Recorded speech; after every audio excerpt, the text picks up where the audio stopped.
है, आप अपनी ठोरे जो सतलोक ले जाएंगे वो साधु कोई और।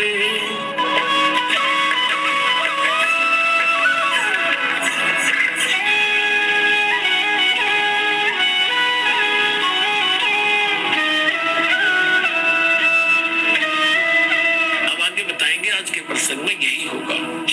अब क्या प्रसंग चल रहा है कि 7वें अध्याय के 29वें श्लोक में कहा है कि तत्व ज्ञान से परिचित होने के उपरांत प्राणी केवल जरा और मरण से ही छूटने का प्रयत्न करता है और वो तत्व से परिचित हो चुका है। 8वें अध्याय के प्रथम मंत्र में, गीता अध्याय नंबर 7 में केवल 30 मंत्र हैं। 29 में तो ये कहा है कि जो जरा और मरण से छूटने का प्रयत्न करते हैं, यानी वृद्धावस्था के डर से और मृत्यु के भय से, इस दुख से छूटने का जो प्रयत्न करते हैं वो तत्ब्रह्म से परिचित है, सारे धातुओं से परिचित है और सभी कर्मों से परिचित है। तो 7वें अध्याय के 30वें मंत्र में सिर्फ इतना कहा है उस गीता ज्ञानदाता ने कि जो मेरे सत्य का ज्ञान रखते हैं वो मुझे ही जानते हैं और मुझे ही मानते हैं। फिर 8वें अध्याय के प्रथम मंत्र में अर्जुन ने प्रश्न किया कि हे भगवान, जो आपने 7वें अध्याय के 29वें श्लोक में जिस तत्ब्रह्म की जानकारी दी है कि उसको जानने के पश्चात ये साधक केवल जरा और मरण से छूटने का प्रयत्न करते हैं, यहाँ की किसी वस्तु की डिमांड नहीं रखते, तो किम तत्ब्रह्म, वो तत्ब्रह्म क्या है? 8वें अध्याय के 30वें श्लोक में श्रीमद् भगवत गीता में गीता ज्ञान दाता ने कहा कि परम अक्षर ब्रह्म है, यानी गीता ज्ञान दाता से अन्य है और वो तीसरे नंबर का प्रभु है। गीता, अब हम फिर आते हैं गीता अध्याय नंबर 15 के श्लोक 16 और 17 पर। श्रीमद् भगवत गीता अध्याय नंबर 15 के श्लोक नंबर 16 में दो पुरुष, सरपुरुष और अक्षर पुरुष, इन्हीं को सरब्रह्म भी कह सकते हैं, इसको अक्षर ब्रह्म भी कहते हैं, इनके अन्य पर्यायवाची नाम है। और गीता अध्याय नंबर 15 के श्लोक 16 में कहा कि दो पुरुष है, एक सरपुरुष एक अक्षर पुरुष, और ये दोनों नाशवान, इनके अंतर्गत जितने प्राणी है वो भी नाशवान। जीवात्मा तो किसी की भी नहीं मरती, हो तो कुत्ते की भी ना मरती, गधे की भी नहीं मरती। इसके तुरंत पश्चात गीता अध्याय नंबर 15 के श्लोक नंबर 17 में गीता ज्ञानदाता कहता है कि पुरुषोत्तम तो कोई और है, उत्तम पुरुष कहो चाहे पुरुषोत्तम कहो, पुरुषोत्तम तो कोई और है, उत्तम पुरुष है तो अन्य, ये वो इन दोनों से कोई और है, सर पुरुष अक्षर पुरुष से, सर पुरुष कहो सर ब्रह्म कहो, अक्षर पुरुष कहो अक्षर ब्रह्म कहो, इनसे कोई और है, अन्य है, हटकर है, सेपरेट है और परमात्मा इति उदाहरते है, वही वास्तव में परमात्मा कहा जाता है।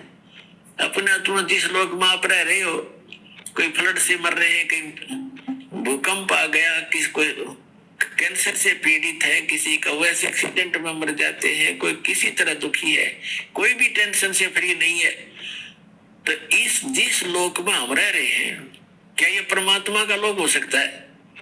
परमात्मा का अर्थ होता है श्रेष्ठ आत्मा जो दुख देख नहीं सकता अपने बच्चों का।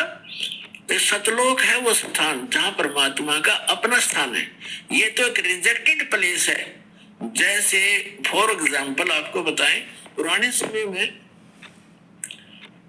पहले यहाँ भारतवर्ष के अंदर राजा लोग जो दंडित करते थे, कोई नागरिक स्त्री या पुरुष हद से ज्यादा ही जो अनियमितता रखती थे, ऐसा जुल्म कर देते थे, उनको ऐसी सजा देते थे, उनको काला पानी छोड़ दिया दे, काला पानी। वो काला पानी था इंडोमान निकोबार द्वीप, जो समुद्र के बीच में चारों तरफ से घिरा हुआ समुद्र से और अपने भारत से 800 हजारों किलोमीटर दूरी पर, तो उसको वहां पर नौका से छोड़ाते थे और वापस आ जाते। तो फिर वो किसी तरह रहो वहां पर, वो पुनिशमेंट प्लेस था। वो सजा का स्थान था। वहां ना कोई मकान था उनके लिए, ना खाने की व्यवस्था थी। थोड़ा बहुत जैसा भी वहां घास फूस उनको मिलता था वहां खाओ, ना कोई न्याय था वहां पे। कोई किसी ने पीटो, कोई किसी को किसी तरह दुखी करो, वो तगड़े हो वो उनको पीट छेत लें, जैसा जुल्म उनके साथ करो करते रहो। तो वो उसको काला पानी कहा करते, एक पुनिशमेंट प्लेस था, वहां सजा का स्थान था। तो जो सतलोक है वो स्थान सुख में है, और वहां से जो गलती हमने की, हम यहाँ पड़ गया कि इस काला पानी में। आप यहाँ देख रहे हो, हमने अपने आप व्यवस्था बनाई है, ब्याह की व्यवस्था करी, ना गदर मचा हुआ था। तगड़ा है उसकी जिसकी लाठी उसकी भैंस, राजा है चाहे किसी के साथ कितना बुरा हाल करो, किसी को तंग करो, किसी की बहन बेटियों की इज्जत लूटो, कोई कुछ नहीं कर सकता। और यहाँ मकान मकून हमने बना लिए ना, तो सिर फूटो ओढ़े ओढ़े पड़ो, सिर फोड़ दे, गर्मी सर्दी में दुख पाओ, थोड़ी बुद्धि अपना। तो हमने अपने झोपड़ी काट लिए, मकान बना लिए, तो लोग ठीक नहीं है। तो यहाँ क्या बताया है कि जो प्रसंग चल रहा है कि ये उस परमात्मा का लोक नहीं है, यह श्रेष्ठ आत्मा का स्थान नहीं है। तो परमात्मा उसे कहते हैं जो केवल सुख दे, और साथ में दुख दे, वो परमात्मा नहीं रहा, वो श्रेष्ठ नहीं रहा। गीता के यथार्थ